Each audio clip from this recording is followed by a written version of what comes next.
Welcome everyone. On my screen there's two sheets, but so I think that means there's 50 people. But my name's Graham Hope. I'm the host tonight, so I'm just going to introduce the whole evening.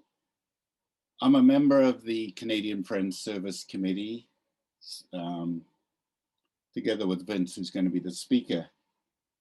So you're in the right place if you've come to an evening with CFSC to celebrate our 90th anniversary. I was just had this picture of Quakers. I know they're so busy, they probably have a list of 10 Zoom calls to make every day. So you're in the right one for 4 p.m. Pacific time, 7 p.m. Eastern. Anyway, so that's that. The reminder that this will be recorded.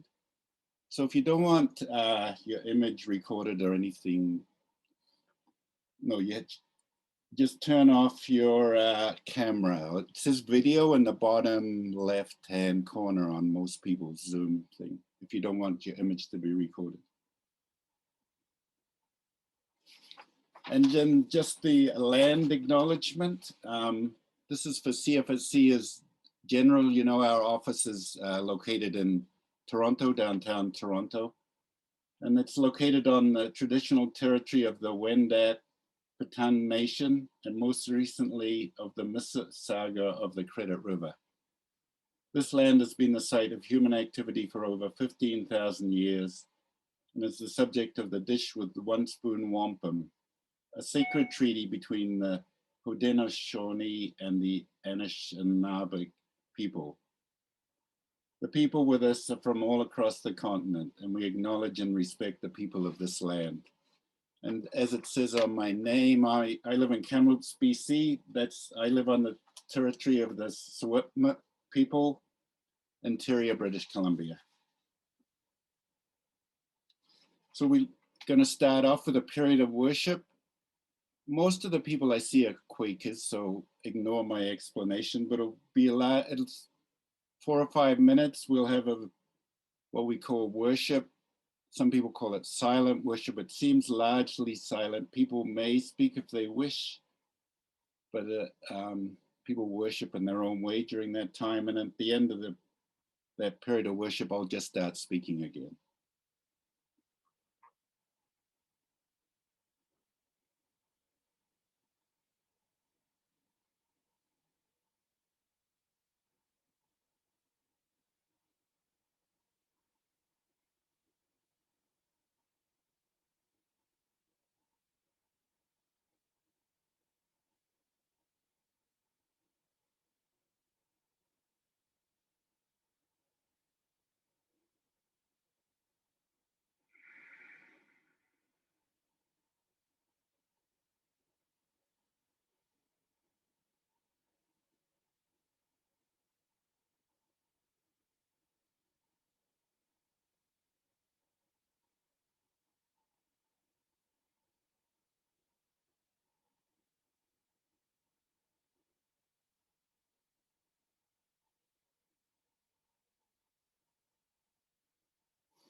Thank you, everyone. I'm now going to hand it over to Kira Mann, who's a staff person with Canadian Friends Service Committee. She coordinates events like this. She does lots of other work, but this is one of her jobs she does super efficiently. So Kira, why don't you take it over? Thanks, Graham. I'm just going to tell you a few elements of housekeeping and tech, and I'm sorry, I usually give the same spiel for every event that we do, but we haven't had too many issues, so it seems to work.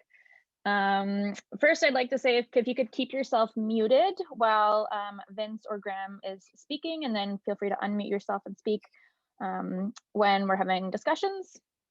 Also, if you'd like to use the chat, that's totally fine, but I just ask that we can keep it a safe and respectful place for everybody. If you're having issues with connectivity or things are lagging or such, I recommend first trying to turn off your video. And if that doesn't help, I recommend just leaving the Zoom meeting and logging back in, and I'll let you back in. That's about the extent of my technical skills. So beyond that, I'm not super able to help you, but if you want to give me a message, if you're having big problems, I can certainly try. And Graham did mention this before, but I just want to say it again for the folks that have just joined us.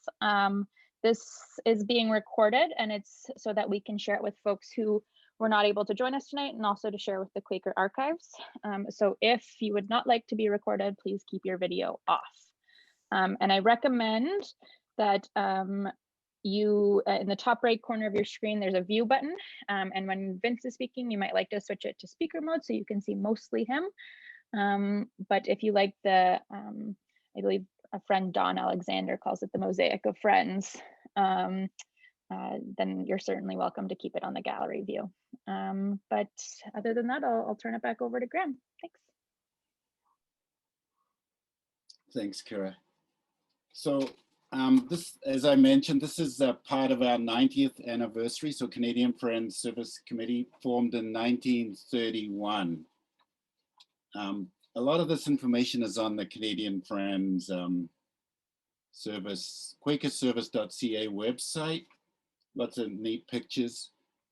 I was looking for something profound to say, but decided not to because Vince is going to say all the profound things. But I found a 2011 Canadian Friend magazine that had the 80th year commemoration. It was really cool to read all the information there. So if you want something profound, look at that. There's lots of pictures. We're always looking for more. So people who have more pictures or information, go to that website. So this is the second one. We had the one with Carol Dixon a month ago. We're going to have one the last Thursday of every month throughout 2021. And before I introduce Vince, I just want to say we're trying to make it informal. I know Vince will do most of the talking, but it's kind of like having coffee with Vince. Think of it that way. I was tempted to say it's kind of like having a beer with Vince, but then I realized that, then I found that one of the things that the Friends Service Committee was going to address when they first formed in 1931 was temperance. So I decided not to say that, but I've said it anyway. Okay, so Vince, the cool thing about introducing a person is you get to find out stuff that he never would tell you otherwise. I've known Vince for quite a long time. We were on committees together. We met at the annual Quaker gathering. But he's one of those people that has about 500 irons in the fire and he's always rushing somewhere. I like to know about people personally, and so I never could figure Vince out. I knew we had some overlap with our professional work, but that's about it. Anyway, so Vince is a Canadian born in Toronto, grew up mainly in Montreal, but he also moved around, I think as a teenager, between the USA, Africa for a while, Nigeria. And then he landed in Fredericton, where he attended UNB, University of New Brunswick. And I think that's where he met his partner, Martha, who's also on the screen with him. So Vince and Martha have 2 daughters, Vivian and Sandy, and 4 granddaughters who also live in Fredericton. Vivian's their mother, right? anyway, and the father. So, and they're both grandparents are involved in the lives of their grandchildren a lot. I was rather envious one time. Vince had to miss the CFSC meeting because he had to take at least one of his granddaughters fishing. So that's kind of grandparent envy. Vince is also, he worked professionally as a forest ecologist. And so that's kind of his life. He volunteers as an alternatives to violence facilitator. He first started attending Quaker meeting in the 90s, and he also attended Canadian yearly meeting where I'm sure a lot of people on this call have met him. He's attended with his whole family. And I think he's currently serving as clerk of the New Brunswick monthly meeting of Quakers. And this is Vince's second time on CFSC. He's previously served on the Justice Program. And he's now CFSC's what we call associate clerk, which is kind of like helps the clerk and trains to be clerk. He's incoming clerk. He'll be clerk, I think, starting in September. And I'm not going to give the title of Vince's talk, but it's an exploration of service as far as I understand it. So Vince, over to you. Thank you so much, Graham, for the lovely introduction. I want to just correct one fact for the record, and that is that Martha and I met much earlier than that. We were still teenagers at attending McGill when we met. Been together ever since. Anyway, I'm so pleased that all of you are here, and thank you for coming. I hope that you'll find that it's worth your while at the end. I want to note that I'm coming to you, we are coming to you from Fredericton, which is in New Brunswick, western New Brunswick, or central western New Brunswick on the St. John River, which is the land of the Wolastoqey people. And another thing I'll mention at the outset is that I am talking about work as service. And by way of background, I'll just mention that I worked at my job, which was at the Department of Natural Resources in Fredericton for 22 years until 2007. And then in 2007, I decided, well, okay, this has been great, but I have to get to the bottom of some of this stuff. I've been a Quaker now for several years, and I was starting to ask questions about what I was doing there. So that's the genesis of this. I'd done a lot of this work as part of a exploration for a PhD degree, and that degree is still pending. It's not completed yet, but anyway, it's a real honor to be able to present some of this to you, and I hope you'll find it edifying. I have quite a lot of material, and so what I would like is if I'm going to try to keep the pace fairly lively. So if you find that I'm going too fast, or alternatively too slow, just send a message to Kira and tell her I'm going too fast or too slow. And she can keep track of them and help me to monitor, and I'll adjust. Okay, but like she said, this is kind of it should be somewhat informal. And well, I'm not going to invite you to, interrupt me, but there will be a time for questions halfway through.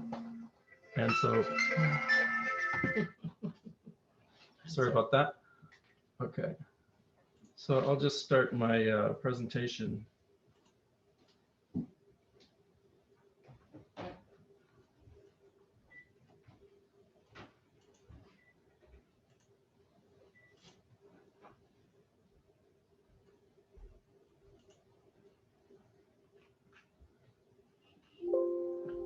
Here we are. Okay, so the title of the talk is Work as Service, Some Findings. And it's kind of a friendly inquiry into a green Quaker forester's work. That would be me. And so I have a master's of science in forestry.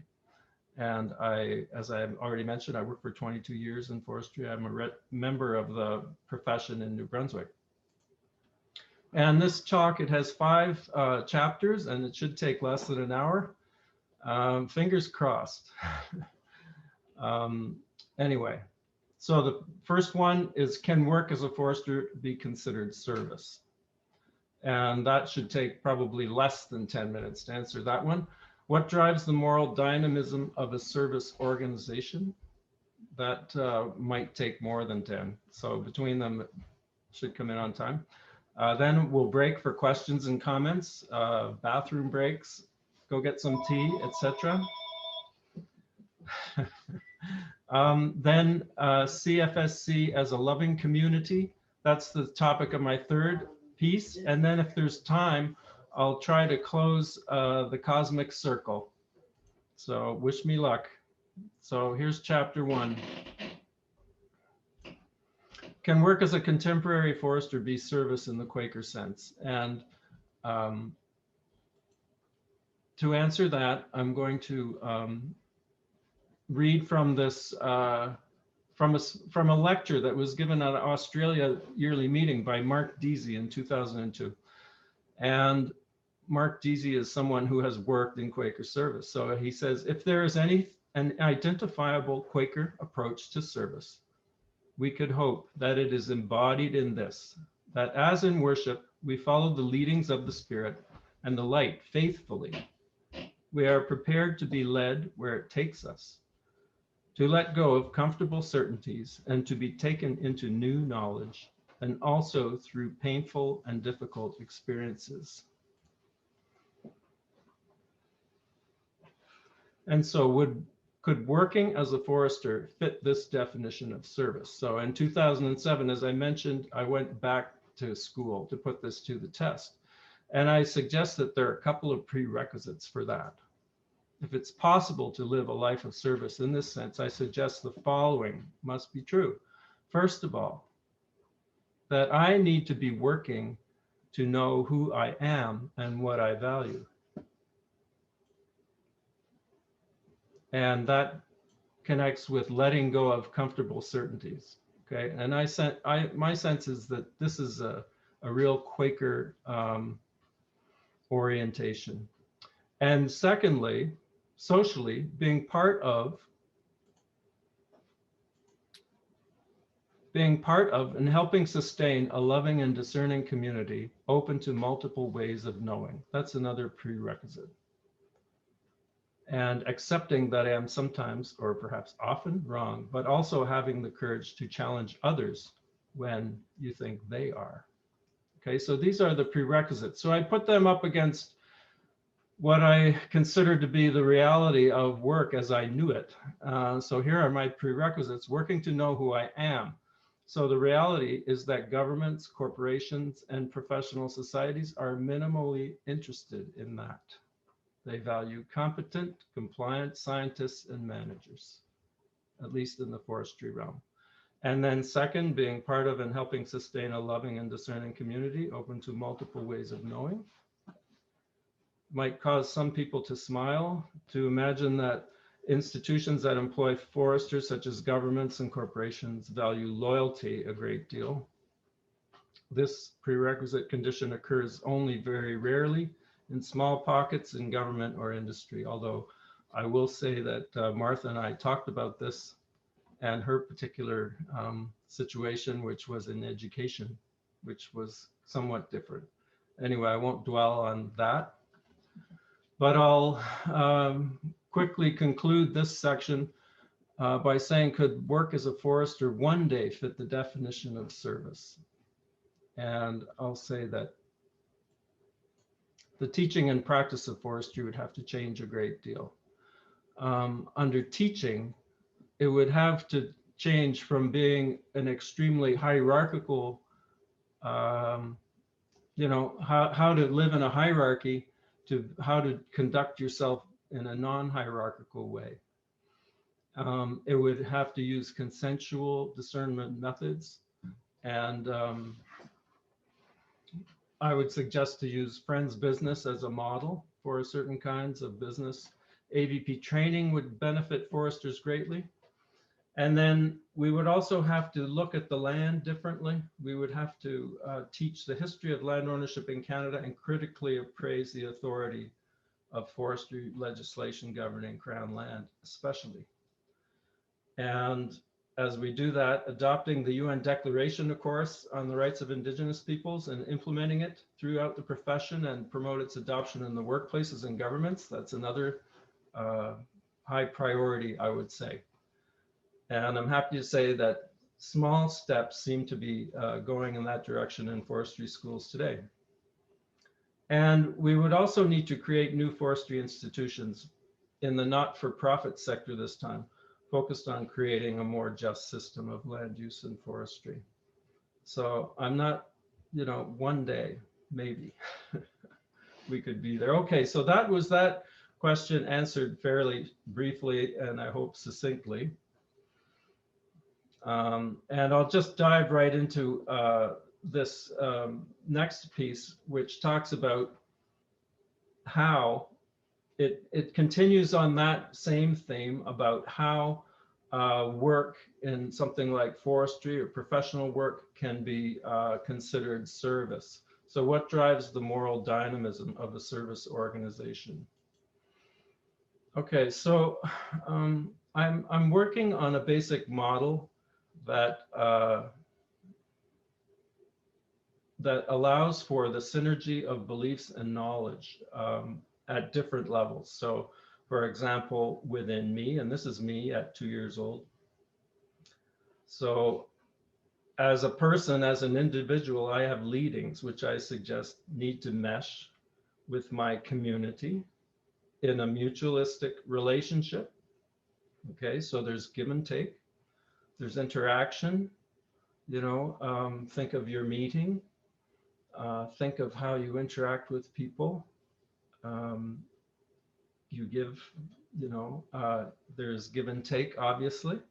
And then the whole, this interaction must make sense in terms of how I understand the cosmos, so the big scheme of things. So what is it all about? What's the universe about?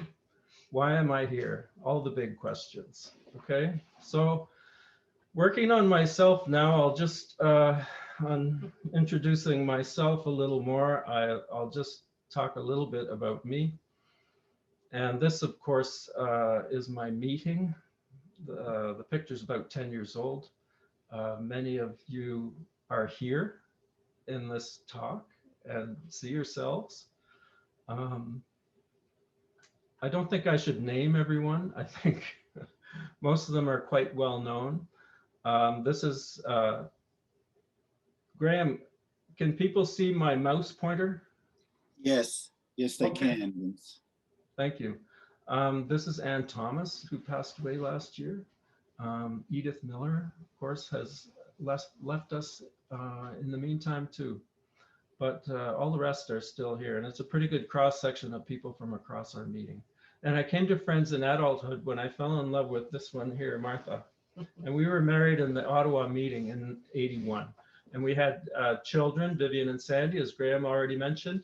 Martha was called again to take part in Quaker meeting in the late 1980s. So Martha connected with New Brunswick Monthly Meeting, where she met Keith Helmuth, who then ran an apples and cider business at the Fredericton Farmers Market.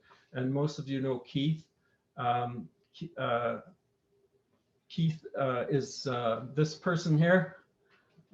He may or may not be on your screen. He usually yields to Ellen, but I have to give Keith a lot of an acknowledgement, and I'll do that later. Anyway,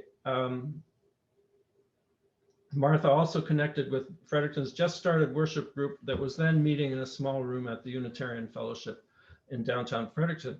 And I began attending worship occasionally there. But then I attended CYM and I became convinced. And somehow I got convinced to join program committee too. So I kind of dove in at the deep end at that point. Okay, so I need a framework to link me with my community and the cosmos. And the person that I went to academically was this man, Charles Taylor, at least at first. Charles Taylor is a philosopher. He's Canadian, born in 1931. His father was English and his mother French. So he was perfectly bilingual, a real Quebecer. Grew up in Montreal. He was for a long time associated with McGill University, although he was associated with other universities as well in his career. His major work is called Sources of the Self, The Making of the Modern Identity. That's from '89, and it was followed up by a book called A Secular Age in 2006. And his basic thing is he has questions about modern ethics. And now I'm going to give a very quick gloss on modern ethics. So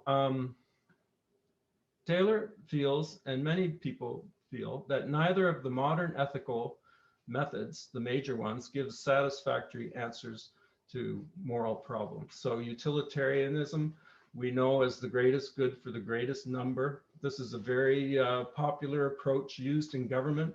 You know, we decide in the forestry realm, what's the best wood supply and different things. And, you know, we try to imagine the greatest good for the greatest number. And Kantian deontology is the other major system. And a summary of that: an action should only be considered if it could be accepted by anyone in the same circumstances. And Kantian deontology is kind of at the root of most of our laws and codes of ethics for professions, etc. So what is the source of moral dynamism here, if it's not those things? Because anyway, so Taylor believes that as people, and I can't see that.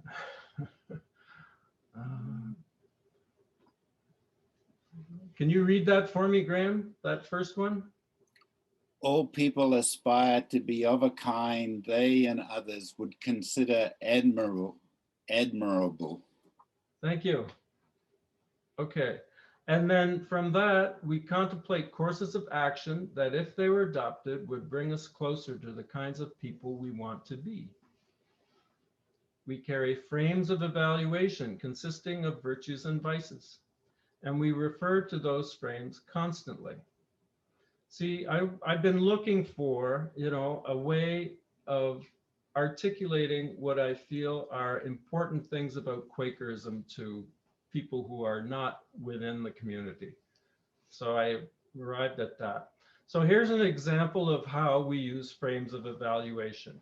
If I purchase this chocolate bar, despite the palm oil it contains, I will be encouraging destruction of the rainforest. And here you can see a section of tropical rainforest that has been destroyed, has been clear-cut, logged, and planted with palm oil, producing trees. So as I carry on, the morally preferable choice emerges through conversation and discernment without losing sight of the context. So we think about these things. Moral choice can motivate action and service, as when people join causes aimed at advancing justice, peace, and harmony with creation.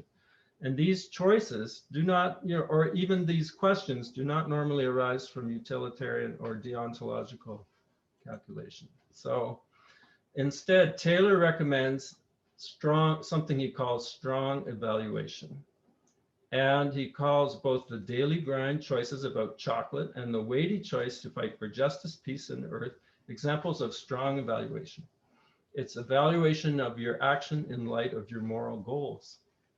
And so how would you recognize a strongly evaluated goal? You would recognize it because if you rejected it, you would fear being exposed as someone who's insensitive, apathetic, brutish, or morally wrong.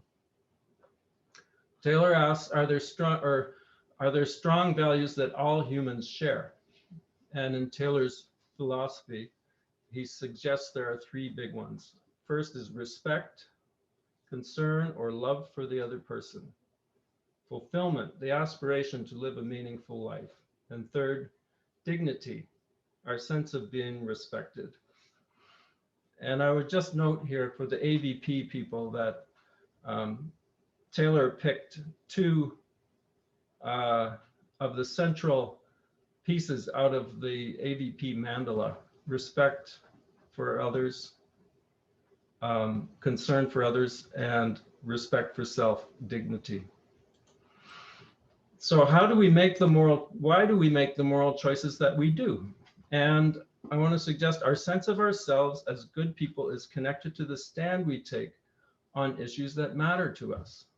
And to learn why I think that way I do requires that I examine the circumstances of my life, including the tensions that have kind of animated me, things that have rattled me or that I've approved of, that sort of thing.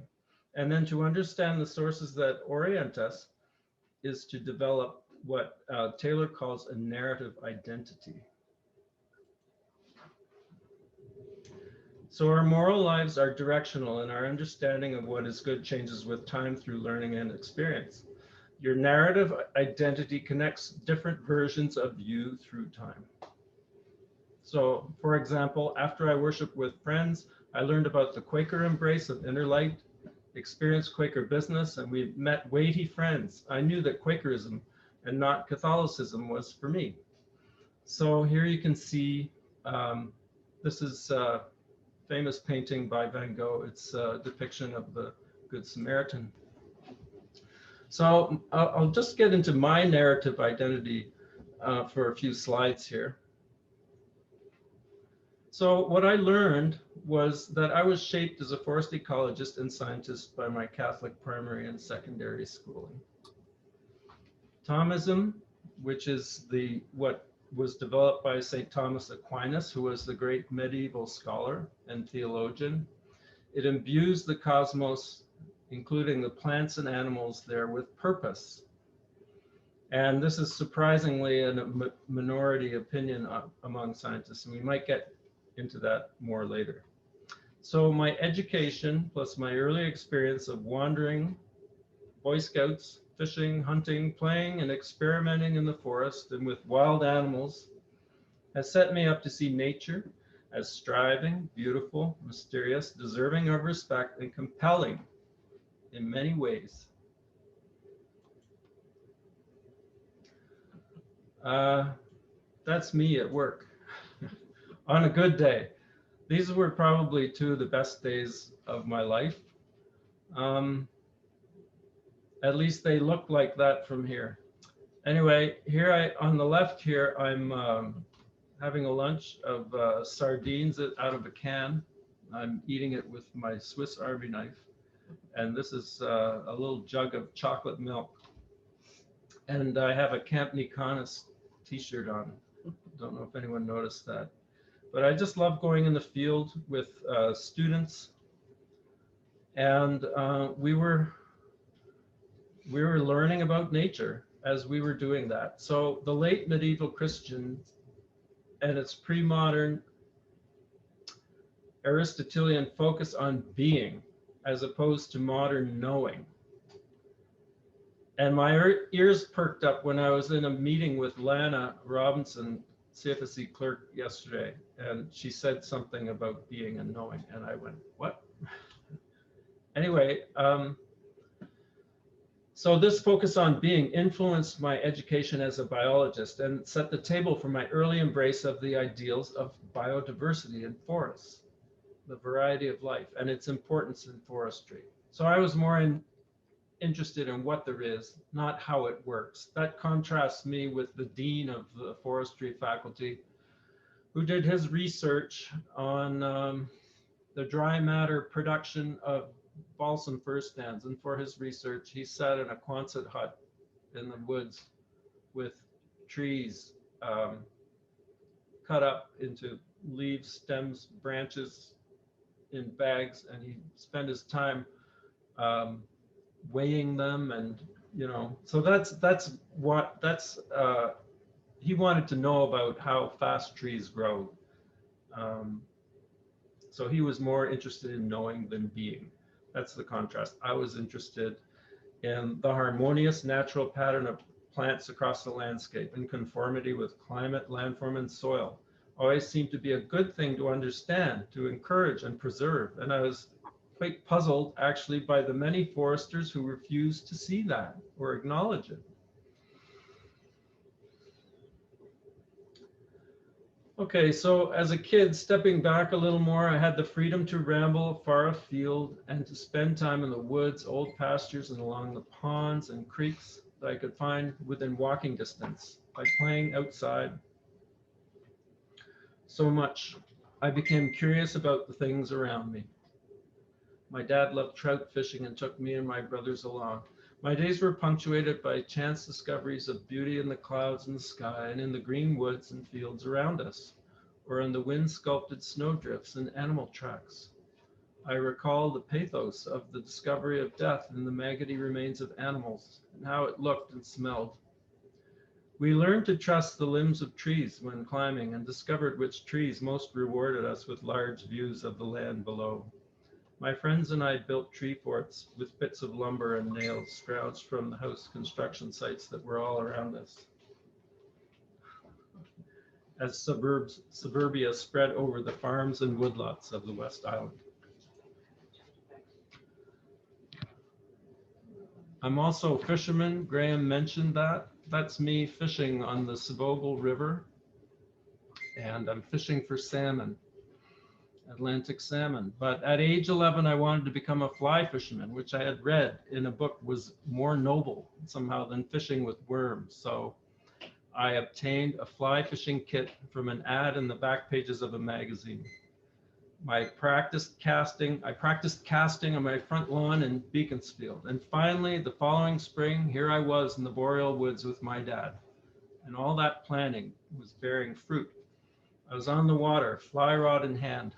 I pondered my lack of success in my first 2 dozen casts and decided to try another fly. This time I chose a huge green one, wrapped on a long shanked hook festooned with green wool and an arrangement of feathers that, in my 11-year-old imagination, looked like a large grasshopper. I cast once and the fly plopped into the middle of the still pool, bright green against the black water. A hungry trout emerged from the depths, grabbed the green beast, and disappeared again. I improvised in that adrenaline-filled moment with my left hand.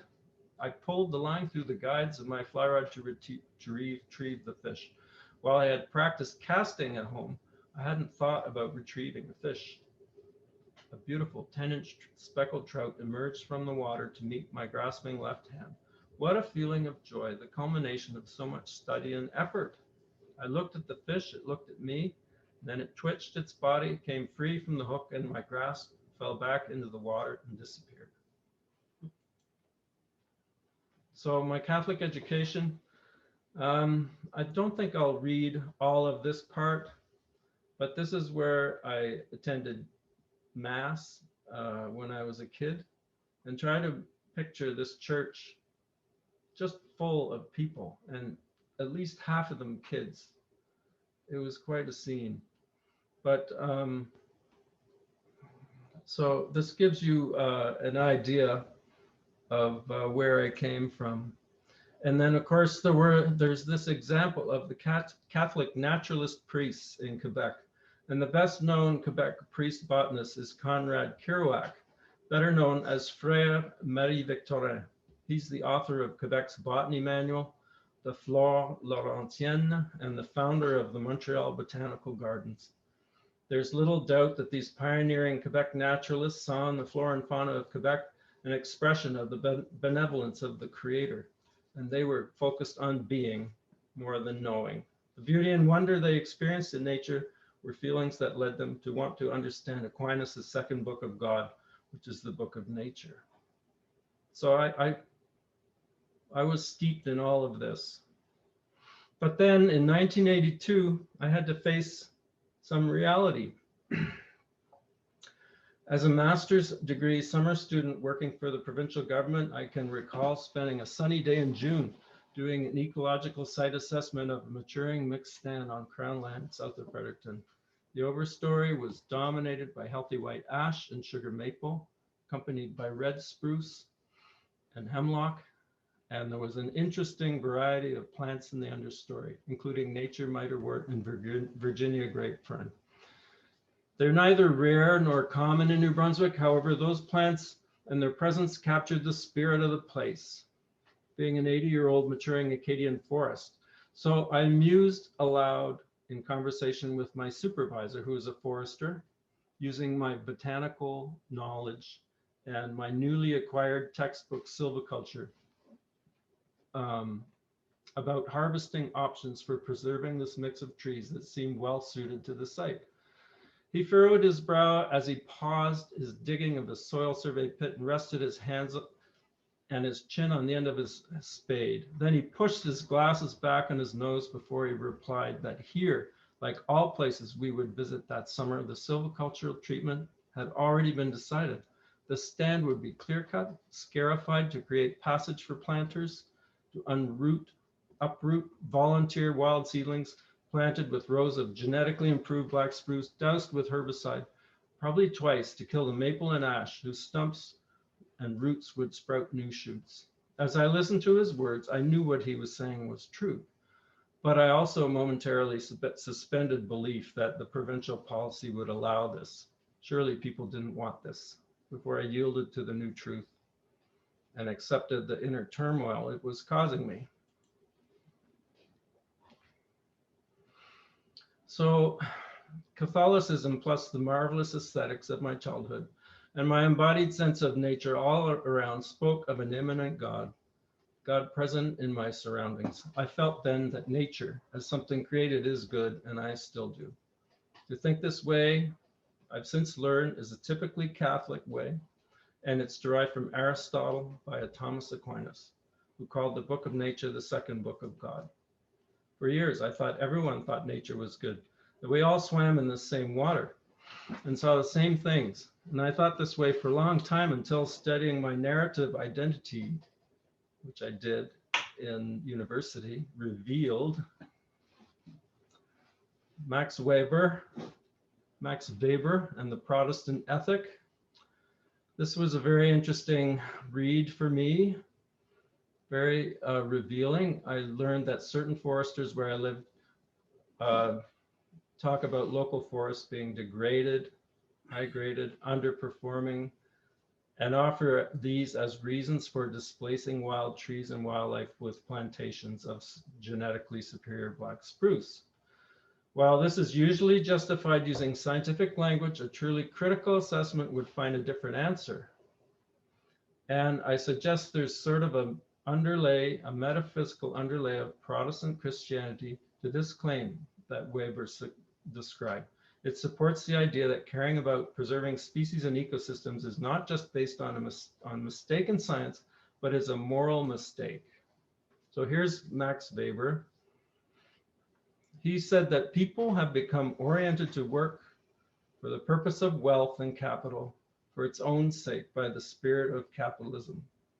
The relaxation of traditional moralities from earlier times that would have prevented this may be explained by Puritanism's asceticism and the notion of a calling. And a calling is the notion that a person's highest obligation is to fulfill their duties in worldly affairs. Original sin is part of this too. Many faith orientations closely embrace the original sin doctrine. Humankind and the earth have fallen into depravity as a result of Adam and Eve's sin. Humankind is incapable of knowing how not to sin. And this is quite a thought for Quakers. But I kind of get it in a way. And I have to give my daughter Vivian some credit for insisting to me that Augustine isn't all wrong, because, you know, just think about the times you've been wrong about something. You know, if you think that error is equivalent to sin, then I suppose, you know, as you think about your life and times you've been wrong. Anyway, a forester under the influence of deeply underlying religious belief might tend to see wild forests harshly as sinful and degraded, high-graded, or underperforming. Those words again. So continuing in that vein, by working hard, this is considered a moral, this is considered good through your narrative, somebody else's narrative identity is going to say that this is the right way to be. By working hard and earning as much money as they can, the presumed salvation of the elect is made manifest through their faith and good fortune, and further demonstrated by the good works and worldly activity by which they lifted their society. Recklessly consuming the forest thus becomes a morally sanctioned part of a sober, industrious, morally justifiable career that many of my forestry colleagues embrace. And this here is Jim Irving, who might be known across the country, I don't know, but he's a New Brunswick billionaire who exemplifies these values with his company's timber first approach to forestry and his hard-nosed approach to business. And of course, the business was started by his granddad, K.C. Irving, and it includes oil, gasoline, all manner of businesses. This is the pulp and paper mill in St. John. So, summary of those first two sections. Creating the possibility of a life of service as a forester requires that they be capable of being strong evaluators who have worked out their narrative identity and are capable of living in relationships of fruitful discernment with people, including those with whom they disagree.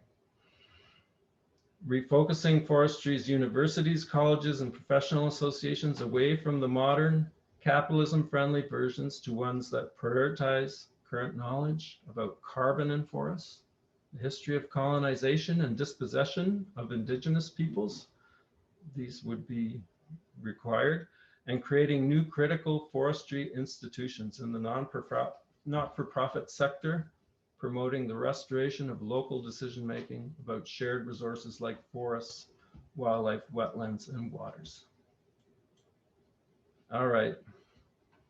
So we're at number 3. We're at a break time. So perhaps I'll stop sharing for a moment. 15 minutes plus.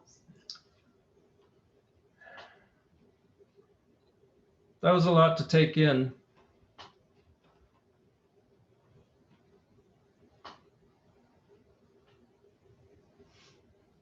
Maida, do you have a question? Go ahead, Maida. You're muted. Okay. It's interesting.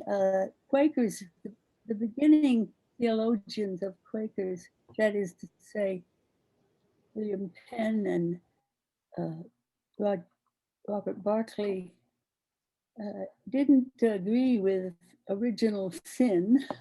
They broke with the Protestants. That was one of the great changes that they took on. And when we get to Elias Hicks, he thought, he really didn't believe in sin. He said that we make errors because we have natural impulses which we need to use in order to live. You know, you chop down a tree and you build a fire and you keep warm, that's okay. But that the error comes in when we overindulge the natural impulses. So all the things which gluttony and greed and too much of anything, too much drink, too much sex, too much food, too much making.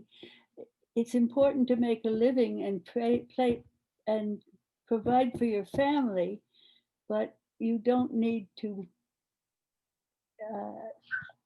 make $1 million, because if you're making $1 million, you're obviously taking it away from someone else. Anyway, I think Quakers have broken to some extent from the Protestant ethic. I think that's absolutely true, Maida. There are, I'm trying to picture, I'm trying to imagine how we could work together the way Quakers do, but not among Quakers, more in the wider world. It seems to me that there's a lot of trust that we have in Quaker meeting that also doesn't exist in the wider world, that allows us to be the way we are. So I'm trying to understand, trying to find a way to extend that. And I saw in Taylor's idea of moving the moral discernment down to the level of individuals who have their understanding and beliefs, and working that through the strong evaluation. I think this is kind of a secular idea of how we could do that, you know, how that could work in the world. Anyway, kind of esoteric. Wonder if there are more questions. If not, I'll just carry on.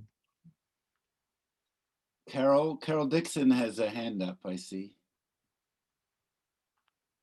Yes, Vince, somewhere along the line, you mentioned, and I think it was when you were doing a master's degree, a book on silviculture. And I'm wondering if you could talk some more about what silviculture means in terms of your work. I have only the vaguest notion of what it means, and except I connect it to forestry. And I wondered if you could talk to us a little bit about the two meanings, or if they are different, or how that fits into your understanding of what needs to happen. Well, in my experience and in my research and work as a forester, I was always interested in knowing what kind of stands and what kind of trees or ecosystems grow in the different situations that are out there on the land.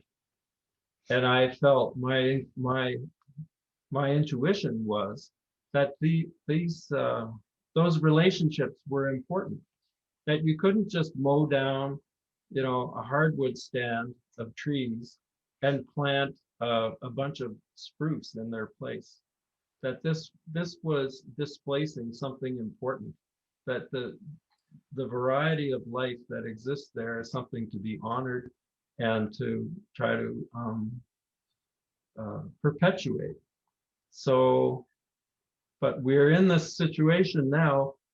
Well, and I might as well show you, you know, this is a book that I was had a hand in creating. I was the general editor of it, and it's called Our Landscape Heritage.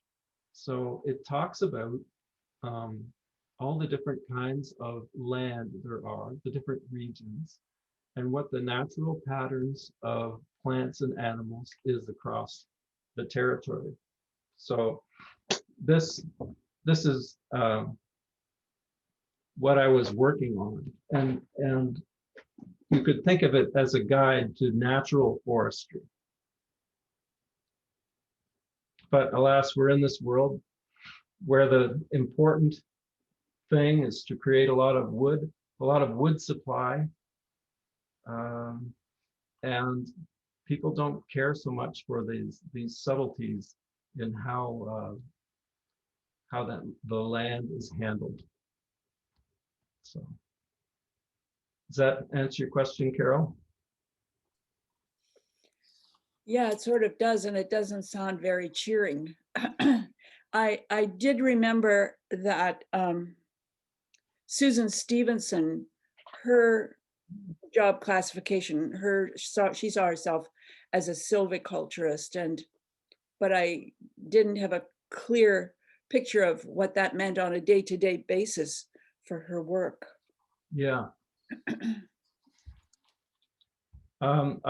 There may be people who have more insight into what Susan was working on while she was alive and still working in forestry. But I know that she had a very great interest in lichens, which is, again, it's lichens is a very interesting group of plants. They're actually a kind of symbiotic relation of a fungus and an alga. And you see them on trees and everywhere on rocks and on the ground. And some of them are rare and some of them are more common. And Susan was interested in knowing, I believe, which ones were rare and how to keep them around. So this was a silviculture question. Depending on how you know, what the critter needs, you do things differently and you try to perpetuate them. Thanks, Vince. You're welcome. I saw Pat with her hand up. Vince, do I understand correctly that this was basically the focus of your PhD? Yes. Yep. Okay.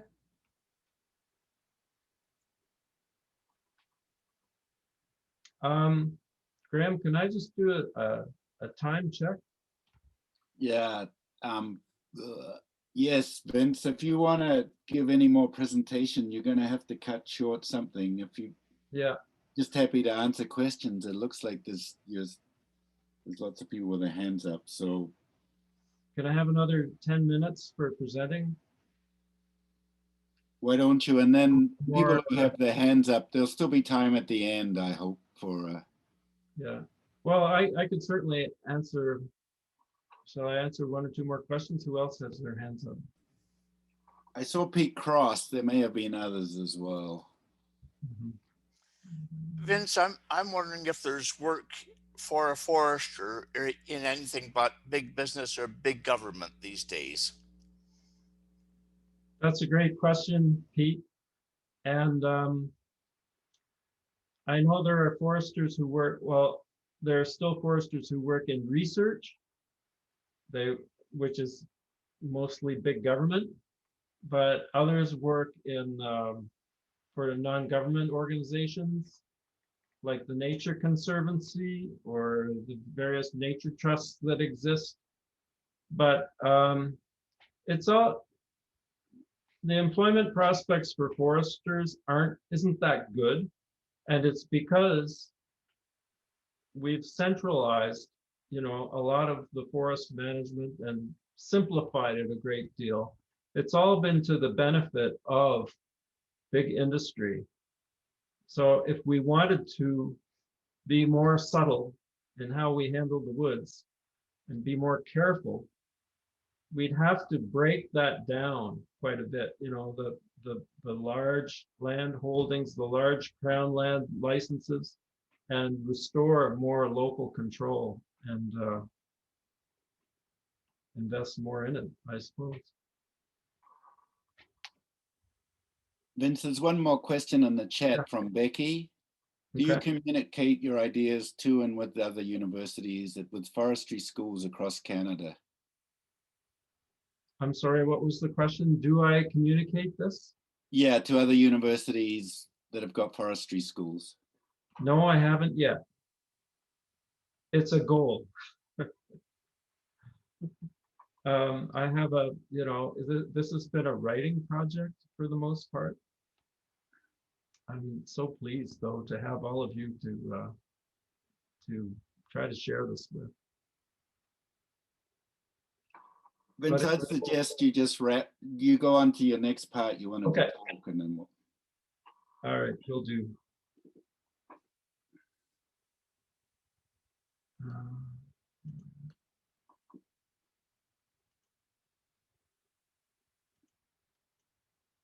All right. Well, I want to talk now about CFSC as a loving community, and that was the second prerequisite of work. I suggested the community of work needs to be a loving community if it's to be service in a Quaker sense. So that's this second prerequisite that I just mentioned. So I want to talk now about the Jamaica Education Project, which is something that I was involved in 2008. And 2008 was a very eventful year for me. And so I was a member of Quakers Fostering Justice. This project was came together through the collaboration of Monica Walters-Field and Meredith Egan and our committee. And we became aware of a school in the eastern part of Jamaica, in the rural area, that had Quaker roots. And the people there were interested in learning more about Quakerism because of the historical nature of the school. And also they sensed they had a problem with violence and wanted to come to grips with it. So we decided that we would make the trip there, visit with schools and with people there and with friends there, and just try to make progress with those people. So here we are. This is Monica's, the house in Brownstown, Jamaica, that Monica brought me to, where her sister Normie lives. And if I'm not mistaken, this is also where Monica grew up. And here we are with the Brownstown Worship Group, doing what Quakers often do after meeting for worship. You can see this is, I don't recall the name of this lady, but this is Meredith Egan here. She was the former program associate for Quakers Fostering Justice. There's our Monica, that's Jeffrey Field, who's Monica's husband. And this was Oswald, and I'm afraid I don't remember his last name, but friends from Toronto may remember him. And daughter Claire. Anyway, so we visited quite a bit with Quakers there in that area. You can see here's the Amity Hall Friends Church. This area was evangelized by Quakers from the United States, Friends United Meeting. It has its own style and its program, and quite interesting. We attended meeting for worship there. We also visited some schools that Toronto Friends were supporting in certain material ways. We found the schools extremely lively, interesting. Children were just delightful. Children seemed so open and curious. Here you can see this little girl on my left is touching my arm. She must have wondered about my white skin and what it felt like.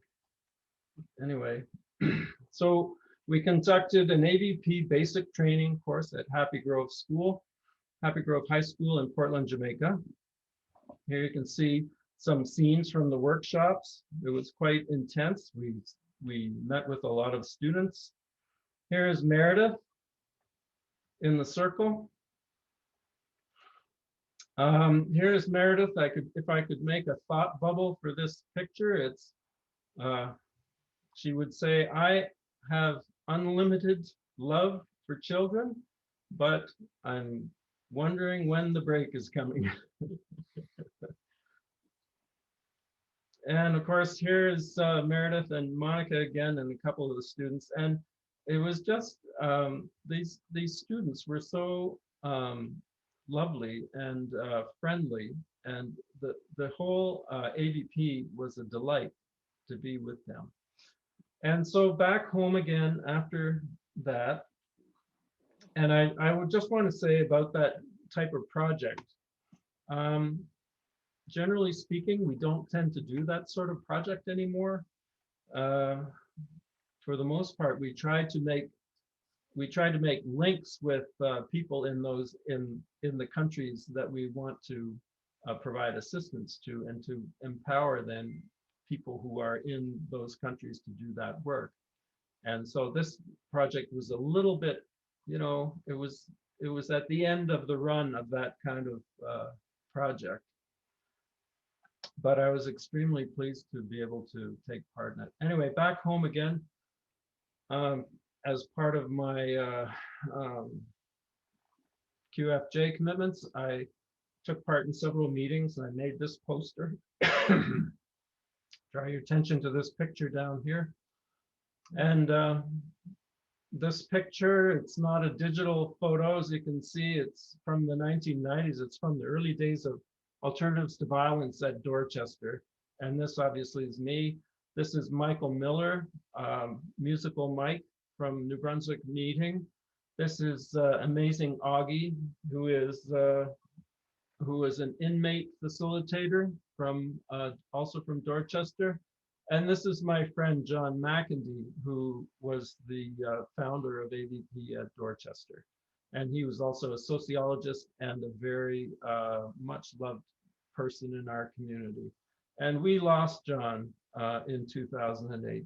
And this was a terrible irony of my life and of all our lives in our meeting. John was killed by his son-in-law, and it was devastating to us. It happened on October 30th, just before Halloween. And this is how I carved our pumpkin for that Halloween. And we met as friends together in our living room that night after we had lost John. So this was a terrible blow to us. So anyway,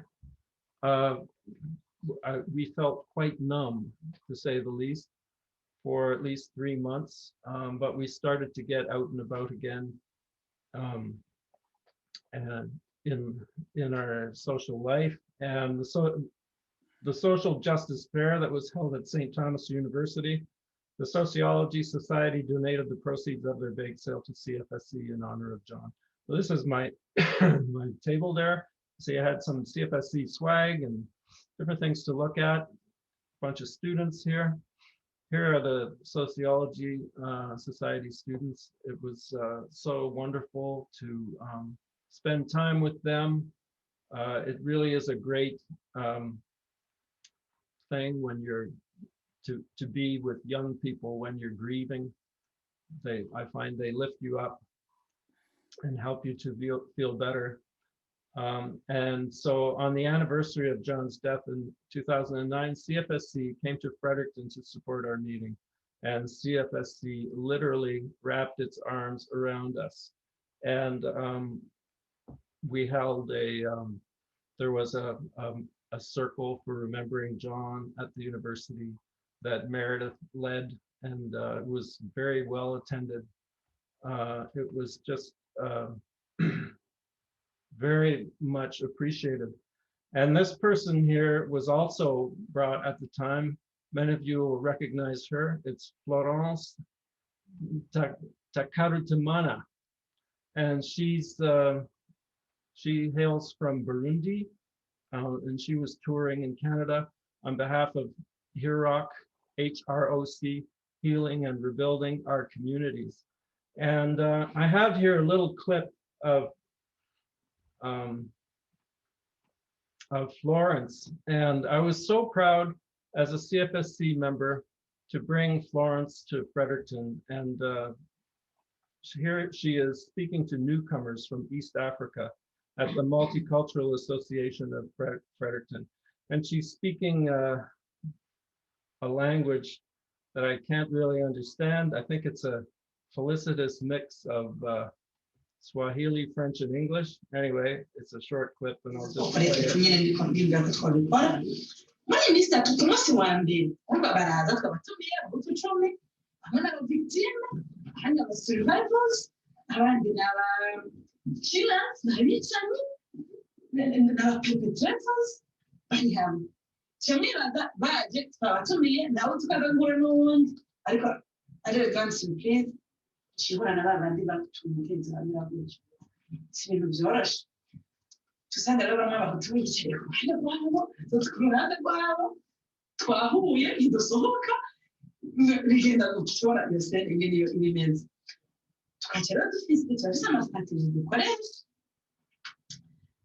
imenyerezo muri tuza kugira ngo muri yo turare usanga bahuye it's a kind of fun birabaryohera muri twamico y'ikirundi n'ikinyarwanda kenshi dukina umutwe abana bakiri bato usanga twagize udukino kanaka batwenze bibagiye ko badasangiye n'ubwoko tutabanganye usanga birakunze kugira gutangura umunsi wa mbere rero turabira hamwe ihungabana nini ihamuka nini kuko iyi concept ya trauma isa n'aho ari ishasha kuri mu Burundi no muri Congo nyuma ya jenoside nyuma y'intambara iyi concept ya trauma itangiye kuba develop. What is trauma?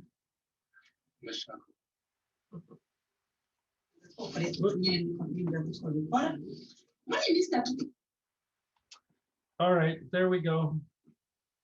So that was CFSC. It was a loving community. I hope you enjoyed seeing Florence and hearing her speak again, and just seeing the life. And she's the most remarkable person, someone who obviously suffered in the violence in Burundi and Rwanda, someone who has facilitated workshops of people who had been terribly traumatized. She brought perpetrators and victims of violence together. Just a remarkable, remarkable person. We were very, very pleased to have her, especially at that time, because she understood in a fairly fundamental way what we were going through, having lost our friend as we did. So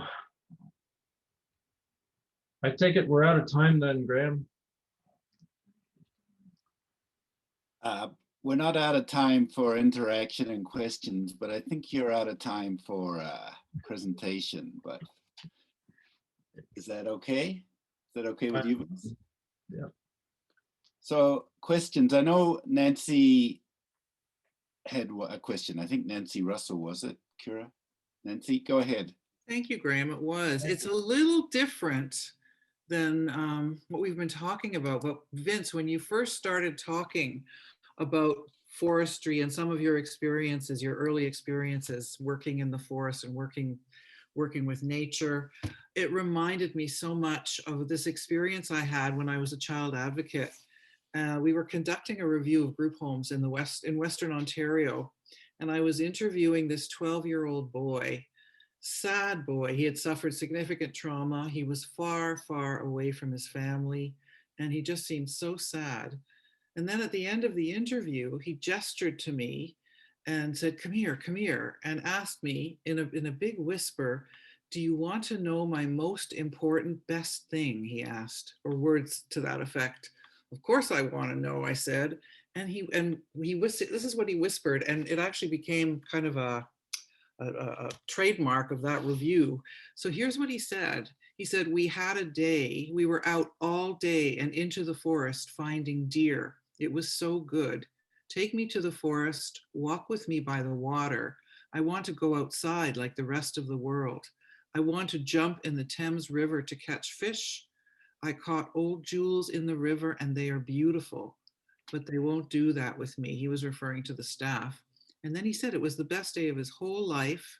And being in the forest with the trees and the water, it was friendly in the forest, not like here. When you were talking earlier, it just reminded me so much of that. So I wanted to share. Thanks, Nancy. It's so true. I can't count the number of times I've heard people say, you know, especially people who are suffering in that way, how much they long to touch the earth. You know, this is obviously one of the worst things about prison. And the fact that they eliminated the prison farm programs. It was something that just allowed people to make that connection with the earth, with animals, with other living things that don't judge, you know, just to have that interaction. It's so true. Dick Cotterill, you had a question, a comment or something? Yes, Graham, more of a comment, I think, Vince. My life's experience led me to be a conscientious objector to war and violence. it seems to me you're a conscientious objector as well to clear-cut forestry. Is that an accurate assessment? Well, Dick, I'm flattered that you would put my choices on the same level, but I don't like clear cutting. It's true. It's bad. It doesn't respect what is, and I wish we would do that more. But thank you for the comparison. If I might, Vince, I want to.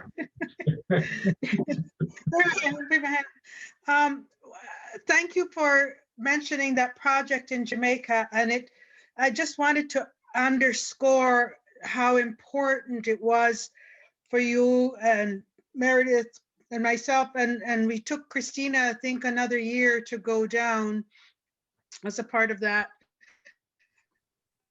because it's interesting. It was really the kids that wanted that project. They were struggling and they thought they needed to learn about peace. And so just connecting, there's a group of Quakers in Kingston, and so we connected with those. And the folks that you were with in Brownstown are the Murrays, Joan and Oswald Murray. And we went, but what I remarkably for me, Vince, you know, Jamaica is my home, although I've lived here longer than I lived there. But one of the things that struck me for that project was that in CFSC allowing a project they don't usually really kind of do, and we went down, was the inspiration we provided for the kids. And what Vince, I can't imagine you're humble, Vince, but really one of the things that Vince did was, as we all know, he's this tall guy, right? And he's also this tall white guy, a whole black people. And one of the things that the kids did, which was really fascinating, is they gravitated towards him. And touching men in Jamaica is not a thing, and especially boys touching men. And it was the most loving thing that I can recall from that trip, was Vince putting his arm around these boys and girls, but they were just putting, and the look of joy on those children's faces, because it was a notion that really that's not their thing. And I remembered, Vince, that was a brilliant time, because I'm looking at it from a different sense of knowing what this is about. It was a brilliant time because the kids trusted us right off the bat. They didn't know us from diddly squat.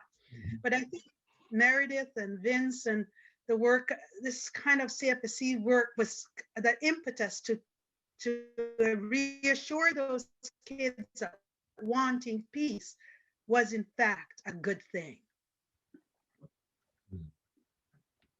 Yeah, it was such a brilliant time, and I don't know that I conveyed that terribly well, but those children were marvelous. They were so lovely to be with, and you know, they really took good care of themselves, and were just a pleasure, and so cooperative.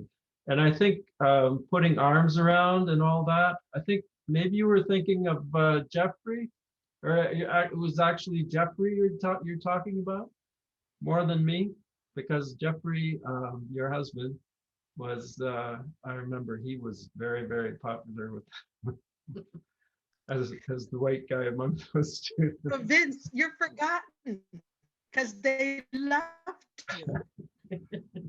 I think it's, I can't remember, you know, like, I don't want to say all white people look alike, because you don't look like Jeffrey, right? But it's like, so I remember the two of the different. I remember it separately, but it was just your openness and your welcomeness and your presence for those children that was really, for me and for them, really profound. And that's a part of the, I'm not sure if it's about a part of your talk, but it's a part of the importance of CFSC and the work that CFSC does. We were so honored to be there, and they really did honor us. And you probably remember, Monica,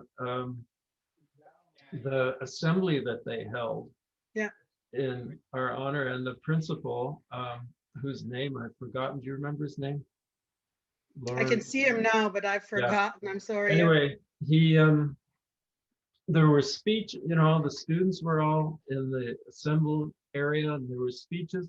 And then there was a band assembled on the stage, and this band started to play, and it played these songs, kind of, you know, these I guess they're Jamaican anthems, and they were Bob Marley songs, and all the students, like every single student, sang these songs.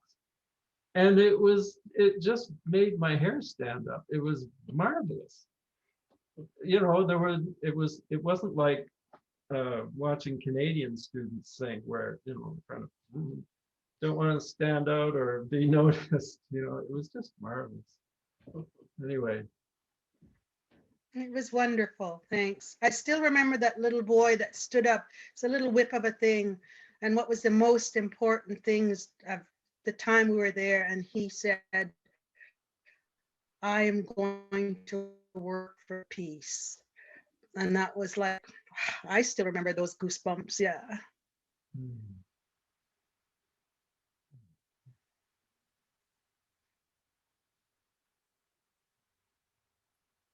Peter Harkness, I see your hand up. Did you want to?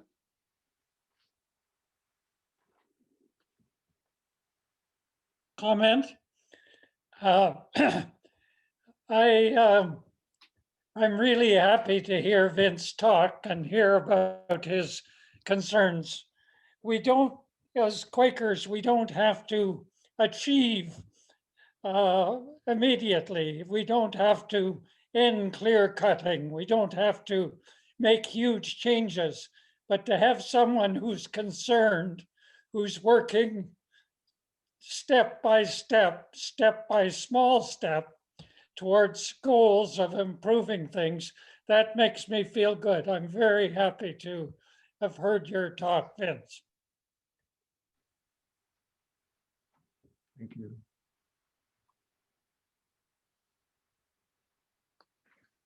It's certainly that.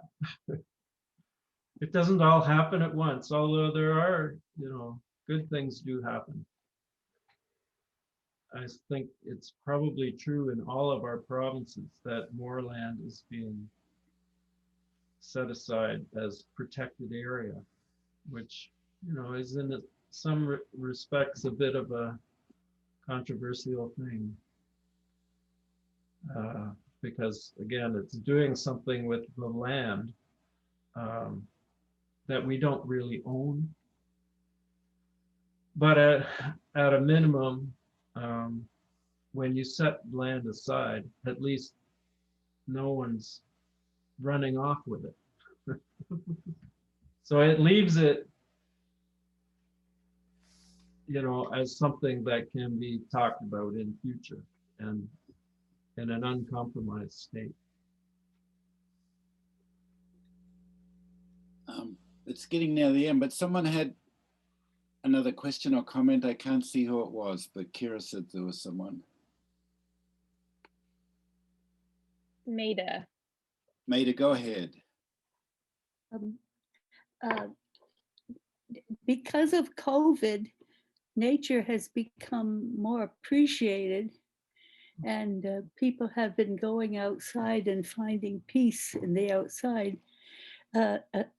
In the paper today, in the Halifax Chronicle, they reported on a poll, I guess it was a Nature Conservancy poll, 94% of Canadians acknowledge that nature is helping them relieve stress.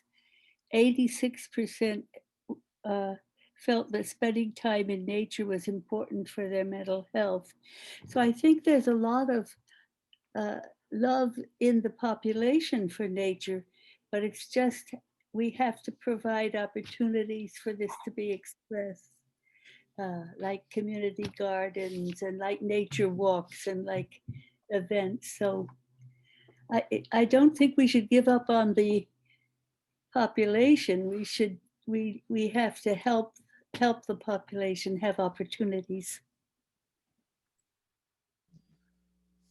I couldn't agree more, Maida. And I don't know if you're mentioning that as the, you know, as a response to protected areas, because that's often how people feel about protected areas, that they exclude people. And it's true to some extent. So I sense that there's a protected areas, the whole concern is going through a state of flux. And there's, I think, for that reason, because, you know, the original idea of a protected area was to preserve it the way it was before Europeans started messing around in it. But of course, you know, it kind of erases indigenous people from history. And it seems to imply that indigenous people didn't also, you know, live in relationship with the land and have impacts. So I think we have to, there's more thought that's being put into that now. So thank you for the question.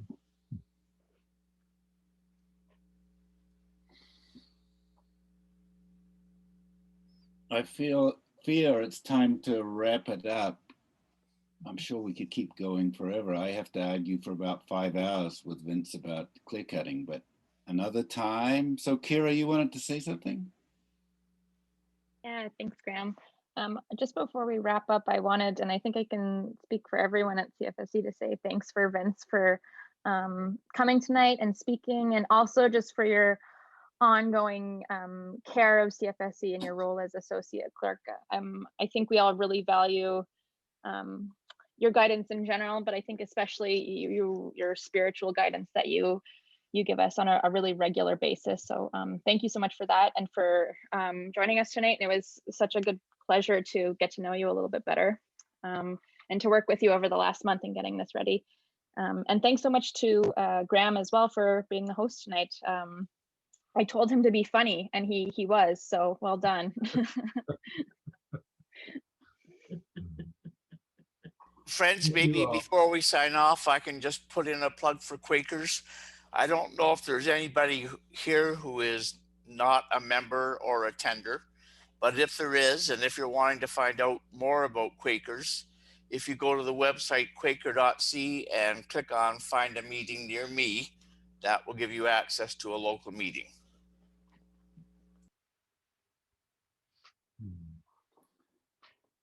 Thank you all for. Yeah, go on, Vince. Vince, go on. Say what you were going to say. That's what I was going to say. Thank you all for attending. Yeah, I wanted to thank everyone for coming. Just, you know, you organize these things to celebrate 90 years, and what if no one came? It would be really embarrassing. So thank you, and thank you to Vince. The next one is on March 25th. I hate this term, so I'm not going to use it, but we have people that are younger than average Quakers speaking next time, Christina Tellez and Rachel Singleton Polster. Okay. So they don't have gray hair. So that'll be the last Thursday in March. And for those of you who haven't registered, you can fill out a survey. Kira will also send out the survey. And I know the comments that were put in last time were used in preparing for this one. So we appreciate any comments, constructive, destructive, it's okay. We have thick skin, especially Kira. So that's it as far as I know. You can either go to bed or go cook dinner, whatever you do on your time zone. So thank you again. Thank you, Vince. And bye to everyone.